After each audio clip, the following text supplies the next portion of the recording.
మాసానికి ఇంత ఎక్కువ ఎందుకు ప్రాధాన్యత ఇవ్వబడింది అంటే ఈ రంజాన్ నెలలో దివ్య ఖురాన్ ఈ మానవాళికి ఉపయోగపడడం కోసం దైవము ఆకాశాల్లో నుంచి భూమి మీదకి అవతరింపజేశాడు. యావత్ మానవాళి కోసం, ఏ ముస్లిం ఒక్కరి కోసం కాదు. ఈ రంజాన్ నెలలో దానివల్ల ఏంటంటే ఈ రంజాన్లో ఈ ఖురాన్ మానవాళికి అందజేయబడింది కాబట్టి ఈ పవిత్ర రంజాన్లో మనం ఉపవాసం ఉండి దాని కృతజ్ఞత తెలుపుకోమని చెప్పి దైవాన్ని మనం ఆజ్ఞాపించారు.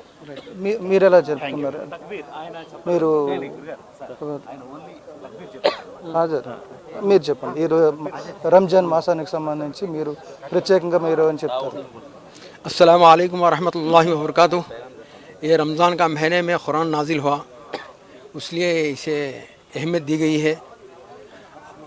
और मैं अभी तकबीर पढ़ रहा हूँ, अल्लाहु अकबर ला इलाहा इल्लल्लाह, अल्लाहु अकबर वलिल्लाहिल हम्द, अल्लाहु अकबर कबीरा अल्हम्दुलिल्लाहि कसीरा सुबहानल्लाहि व बुकरतन व असीला, अल्लाहु अकबर ला इलाहा इल्लल्लाह, अल्लाहु अकबर वलिल्लाहिल हम्द।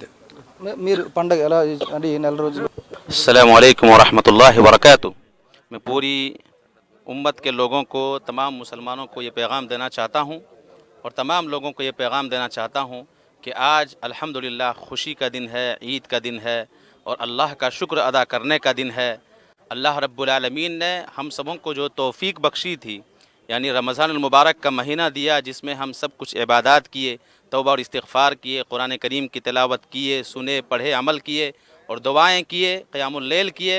ये जो सब हमें तौफीक मिली थी अल्लाह रब्बुल आलमीन की वजह से, और जिसके शुक्राने के तौर पर हमने नमाज ईद उल फितर अदा की और उसके बाद जो है हम अल्लाह की बड़ाई, अल्लाह की तकबीर हम बयान किए, अल्लाहु अकबर ला इलाहा इल्लल्लाह वल्लाहु अकबर वलिल्लाहिल हम्द।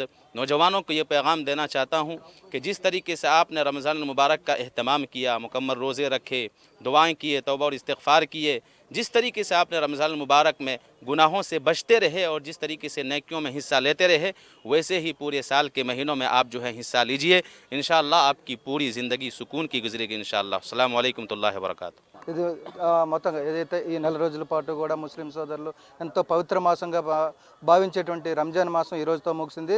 ఏదైతే ఖురాన్లో చెప్పినట్టుగా కూడా మహమ్మద్ ప్రవక్త చెప్పినటువంటి సూక్తుల ప్రకారం కూడా సమానత్వం చాటేందుకు, పక్కవారి కష్టాలు తెలుసుకొని వాళ్ళకి సాయం చేయాలంటే మనం కూడా కష్టాలు భరించాలి. అదేవిధంగా సమానత్వంతో పాటు మానవత్వాన్ని కూడా చాటుకునే విధంగా ఈ రంజాన్ మాసాన్ని అయితే రూపొందించడం జరిగింది. కాబట్టి ఈ రంజాన్ మాసంలో ఉపవాస దీక్షలు చేయడంతో పాటు ఆఖరి రోజు ఏదైతే నెల చివరి రోజుల్లో అందరూ కూడా ఒక చోట చేరి ప్రార్థనలు చేసుకుంటూ ఆనందాన్ని పంచుకోవడం అనేది రంజాన్ మాసం యొక్క ప్రత్యేకత అని చెప్పి ముస్లిం సోదరులు తెలియజేస్తున్న పరిస్థితి.